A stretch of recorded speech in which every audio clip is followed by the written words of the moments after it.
አልሄድም ስልሽ እሺ በይ። እስከ ስንት ሰዓት እዚህ ትጠብቃለህ? እሷ ትምጣ እንጂ አመትስ ብጠብቃት እኮ ሄደን ጠይቅ። አይ አልሄድም። ኧረ ከኋላ የመጣኝ ነው ወጣሉ። ትናንትና መታ የሰው ማንነት ሳታውቅ ያዙ ይልቀቁኝ ትላለህ እንዴ? እኔ ግን ማን እንደሆንኩኝ ታውቃለህ? ያንቺ ማንነት ያን ያለ ያሳስበኝ። ብችል ግን እስከሚመጡ አንተ ራስህ ወጣ። ብር በጣም እንደሚያስደስተኝ ነገርህ እንዴ? ብር እንደቸገረሽ ነገር ከዛ እኔ ያለው አልክ አይደል? ከኔ በላይ አንተ ተንኮለኛ ነህ። እሺ አሁን በምንድን ነው የምትፈልገኝ?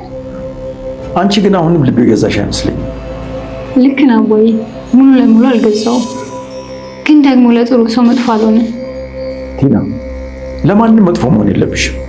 እንዴ ለክፉ ሰዎች ብድራቸውን መመለስ ነው እንጂ አባዬ፣ እኔ ያደረኩ ነገር ሁሉ ሌላ ሰዎች እኔ ላይ ቢያደርጉ ዘላለም ጠላቴ ነበር የሚሆኑት እንጂ ልኬን ትነግረኝ ነበር። ይቺ ልጅ አሳርፊልኝ። ለምን አንተ በስራ ሰዓት እዚህ ትቀመጣለህ? እንደ ወንዶች አትወጣም? ተውት፣ ላስቀይማት ነው። እኔ ወንድ ልጅ እኮ አይፎክርም።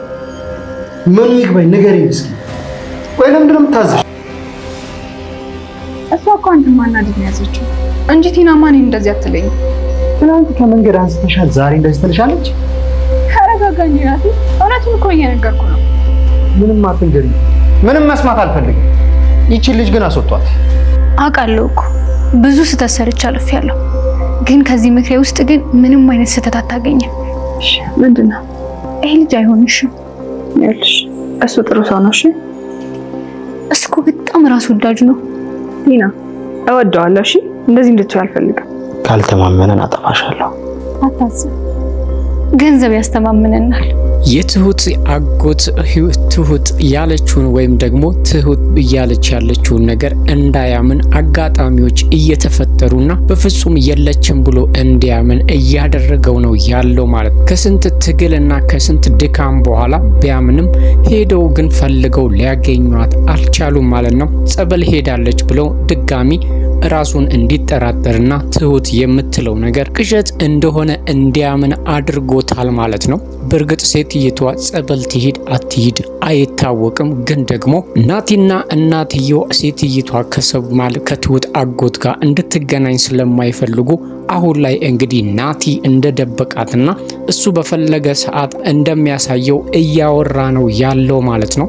ይሄ ነገር እንግዲህ ናቲ አሁን ላይ ምን አስቦ እንደሆነ ባናቅም ትሁት ብዙ የደከመችበት የለፋችበትና ብዙ የተባለችበት አጎቷም ከቤት ሊያባረራት ውሳኔ ላይ የደረሰ በጣም የደከመችበት ነገር ነበር። እሱ ግን እንደቀላሉ ሴትየቷን ዞር አድርጎ ጸበል ሄዳለች እንዲባልና እነሱም ጸበል ነች ብለው እንዲያምኑ አድርጓቸዋል ማለት ነው።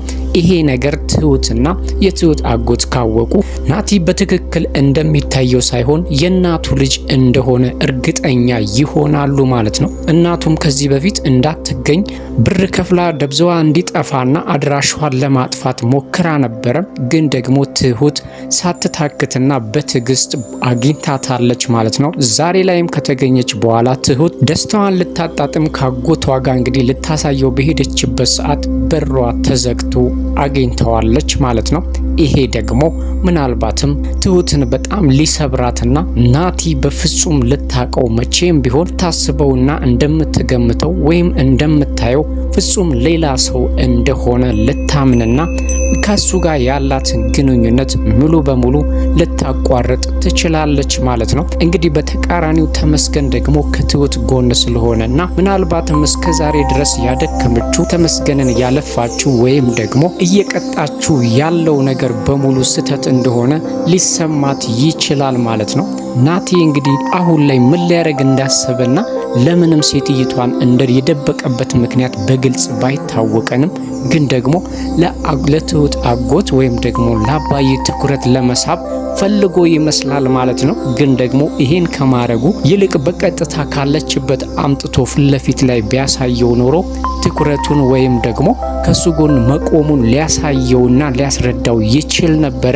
ግን ናቲ ሴትየቷን የእውነት እሱ ደብቋት ከሆነ ግን ትልቅ ክፍተት ይፈጠራል በትሁትም ሆነ በትሁት አጎት መካከል ማለት ነው። እነሱ እሷን ለማግኘት እንዲህ እየደከሙ አጎቷም የትሁት አጎትም እንዲህ እየተጨነቀና በጭንቀት እየተሰቃየ እንደሆነ እያየ ጆሮ ዳባ ልበስ ብሎ ከነሱ ጋር ምንም እንደማያውቅ መቀመጡ ናቲ ምን ያህል ጨካኝ እንደሆነ ግልጽን ማሳያ ነው ማለት ነው። ትሁት ደግሞ ይሄንን አይነት ስህተት መቼም ቢሆን ይቅር እንደማትለው ግልጽ ነው። ተመስገንም ከዚህ በፊት ትልቅ ጉዳት ስላደረሰባት ብዙ አመታትን ይቅርታ ቢጠይቃት ራሱ ይቅር ልትለው አልቻለችም።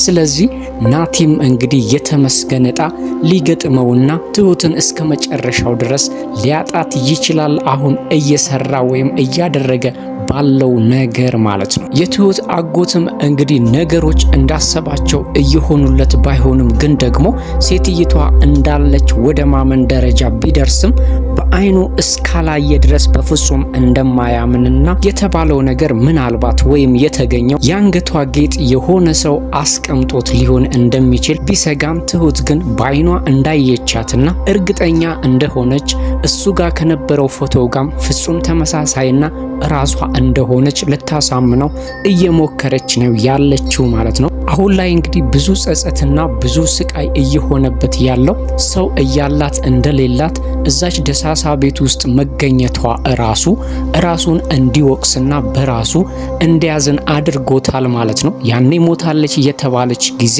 በፍጹም ማረጋገጥና እሷ መሆኗንና አለመሆኗን ማረጋገጥ እንደነበረበትና አሁን ላለችበት ስቃይና ህይወት ተጠያቂ ራሱን እያደረገና እየወቀሰ ነው ያለው ማለት ነው። ሌላው ቲና ነች። እንግዲህ ቲና መቼም ቢሆን ከተንኮልና ከክፉ ነገር ርቃ አታውቅም። አሁን ላይ እንግዲህ ተቀይር ያለሁኝ ማንነቴ የድሮ ማንነቴ የለም እያለች ብታወራ ግን ደግሞ ሙሉ በሙሉ ከውስጧ እንዳልጠፋና ለብር ብላ ምንም ማድረግ እንደምትችል ማንንም ሆነ መጉዳትም ሆነ መክዳት እንደምትችል እያሳየችን ነው ያለችው ማለት ነው። እንግዲህ ከናቲ ጋር ለመቆራኘትም አስባለች። ከዚህ በፊት ተመስገን ጋር ብዙ ስህተቶችን ሰርታ ከዛ ስህተት አልማርም ብላ ዛሬ ላይም እንግዲህ ናቲ ያንን ቦታ ተክቶ ቲና ጋር አብሮ ለመስራት እየፈለገ ነው ያለው ማለት ነው። ቲና በጣም ከባድ እንደሆነች ናቲ እስካሁን ድረስ በፍጹም አልገባውም ማለት ነው። ተንኮሏና ወይም ደግሞ ክፉነቷ በግልጽ ቢታየውም ግን ደግሞ ለብር ብላ ምንም ነገር ማድረግ እንደምትችል ስላወቀ በብር ሊያታልላትና ትሁትን ለሱ እንድታደርግ ወይም ደግሞ ከተመስገን እንድትርቅ ተንኮል እንድትሰራ ሊከፍላት ተስማምተዋል ማለት ነው። እንግዲህ ናቲ በጣም ብዙ ጥፋቶችን እየሰራ ነው ያለው። ትሁት አሁንም ድረስ ለናቲ ፍቅር አላት። ለተመስገን ያደረጋትን ነገር ከልቧ ይቅር ማለት ስላልፈለገች ናቲን እንደምትወደውና እንደምታፈቅረው በተደጋጋሚ እየተናገረች ነው ያለችው። ግን ደግሞ የናቲን ምንነትና በውስጡ ሌላ አስተሳሰብ ወይም የናቱ ልጅ እንደሆነ የተረዳችው ቲና ግን ናቲ ለትሁት እንደማይሆናት ለመምከር ሞክራለች ማለት ነው። ትሁት ግን በፍጹም ቲናን ልታምናት አልቻለችም ማለት ነው። እንግዲህ ቲና ትሁት ናቲን ምን ያህል እንደምታፈቅረው ብታቅም ግን ደግሞ እከፍልሻለሁ ያላት ብር ስለሚያስፈልጋት አሁን ላይ እንግዲህ ከናቲ ጋር ለመስራት ፍጹም ተስማምታለች ማለት ነው። ይሄንን ነገር ደግሞ ትሁት ከሰማች እውነትም ናቲ በፍጹም ማንም ሊያውቀው እንደማይችልና ምላሱ እንጂ ሆዱ ወይም ደግሞ ልቡ እንደማይገኝ እርግጠኛ ልትሆን ትችላለች ማለት ነው። እንግዲህ የትሁት አጎትም የናቲ ነገር በጣም አሳስቦታል። ተመስገንን ከወጋው በኋላ ለሱ ያለው አስተሳሰብ ፍጹም ተቀይሯል። የናቱ ልጅ እንደሆነ ወይም ደግሞ የሚያወራውና የሚያደርገው ነገር እንደሚለያይ ክፉም እንደሆነ ስለተገነዘበ አንዳንዴ በጫወታቸው ወይም ደግሞ በወሬያቸው መካከል የትሁት አጎት ናቲ ምን ያህል ክፉ እንደሆነ ለመናገር እየሞከረ ነበረ ማለት ነው። ግን ደግሞ ናቲ አሁንም ድረስ ጨዋ በመምሰልና እንግዲህ ቤተሰባዊ ስሜት እያሳያቸው በውስጡ ግን የሚያስበው ተንኮል ብቻ እንደሆነ ግልጽ ነው ማለት ነው። በእርግጥ ናቲ እንደዛ አይነት ባህሪ ባይኖረውም ግን ደግሞ ተመስገንን ለማስወገድ ወይም ደግሞ ትሁትን ይወስድብኛል በማለት በተደጋጋሚ ይቅር የማይባሉ ስህተቶችን እየሰራ ነው ያለው ማለት ነው። ፈጽሞ ያደርገዋል ወይም ደግሞ ያስበዋል ተብሎ ያልታሰበውን ነገር ራሱ እያደረገ ነው ያለው ማለት ነው። ትሁትም ስጋቷ ይሄ ነበረ።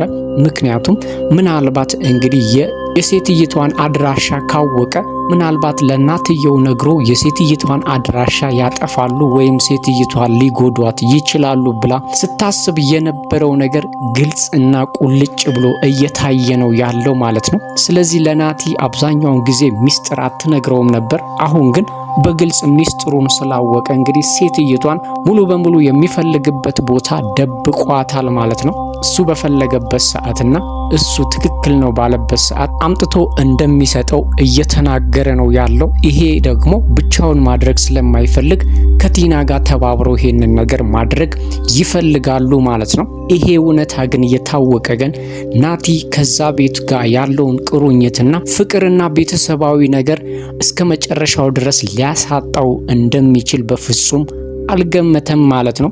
ትሁት ክፉኛ እንደምትቃወመውና ልትጠላው ሁላ እንደምትችል ቆም ብሎ አለማሰቡ አሁን ላይ ያደረገው ያለው ነገር ትሁትን እንደሚያሳጣውና አገባታለሁ አብሬያት እስከ መጨረሻው ድረስ እኖራለሁ ብሎ የሚያስባትን ሴት የዚህን ያህል ከጀርባዋ ማጥቃቱና እሷ የምትሰራውን ስራ ለማበላሸት መሞከሩ ሌላ ስብዕና ወይም ደግሞ ሌላ ማንነት እንዳለው ቁልጭ አድርጎ የሚያሳይ ነው ማለት ነው።